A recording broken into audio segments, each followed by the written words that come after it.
talking New England Patriots now. Boy, they're in some pretty unfamiliar territory. 2-4 record, a 3-game losing streak, and coming off a game where Cam Newton looked lost. So bring on the blame. 13-year vet Matthew Slater came out yesterday and said he was disappointed in the team's, quote, attitude and effort in the loss Sunday to San Francisco. That's some pretty sharp criticism from the Patriots' most tenured player. Our guy Brian Westbrook joining us now. Brian, are you surprised to hear this about a Bill Belichick coached team, attitude and effort? You know, Jenna, I'm not really that surprised. And there's a couple of different reasons. The number one reason, this doesn't look like or feel like a Bill Belichick type of team. When I think of Bill Belichick types of teams, I'm talking about a disciplined team, a team that is multiple on offense, defense, and special teams. They can do a lot of different things.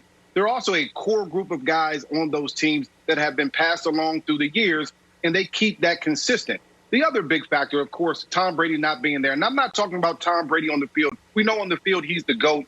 But I'm talking about Tom Brady during the week, upholding the Patriots standard. I'm talking about Tom Brady on game day, yelling at people on the sideline. We haven't seen that. They're getting blown out in these last few games. And I'm not seeing anybody getting in anyone's face on the sideline, no one yelling, no one screaming. And then lastly, I'm talking about the core group of guys. Just think about it. There were 8 opt-outs for COVID. Marcus Cannon, Dante Hightower, Patrick Chung, Matt Lacoste. Yeah. I mean, these are Brandon Bowden. These are a core group of guys that hold together the special team, hold together the defense. These are the guys that uphold that standard when Tom Brady's not around. They're not there anymore. So, of course, this doesn't seem like a Bill Belichick type of team to me. He's going to have to put the pieces back together in order to get a better effort from this football team. Yeah, B, I went back to my notes, back to the Denver game, and there was one point that stood out, and it said sloppy.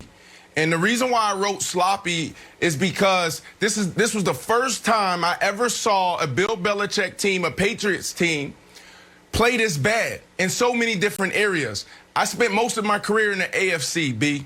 And when I tell you, man, when you turn on film and you see the special teams mistakes, when have you ever seen a special team mistake from Bill Belichick-led team? You've never seen that.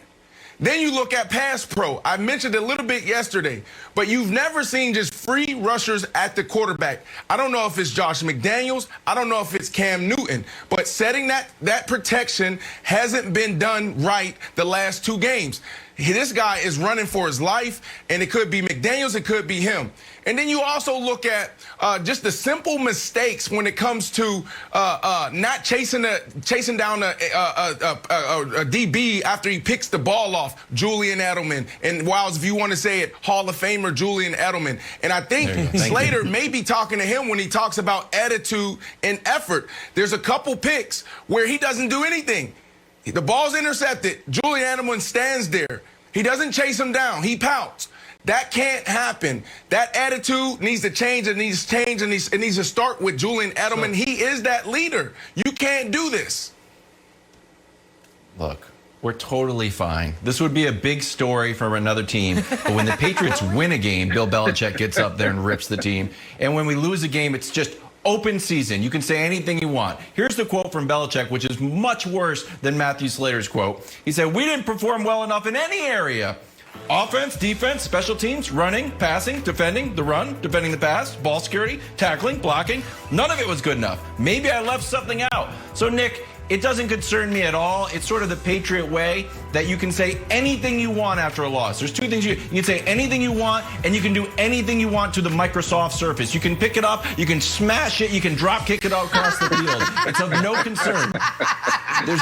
You can do anything you want, and that's question. Just, it sort of galvanizes the team. So, that's serious. Like, listen.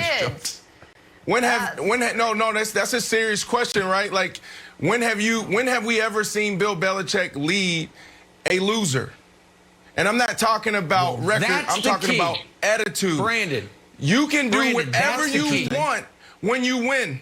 It 100%. When you're winning, Brandon, the stuff that Julian Edelman is doing.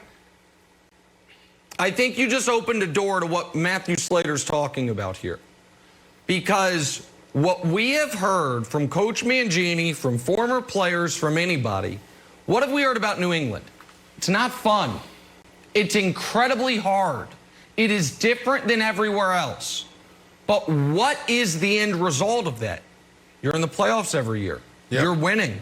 You never get humiliated on the football field. So for guys who have been there, they know the juice is worth the squeeze.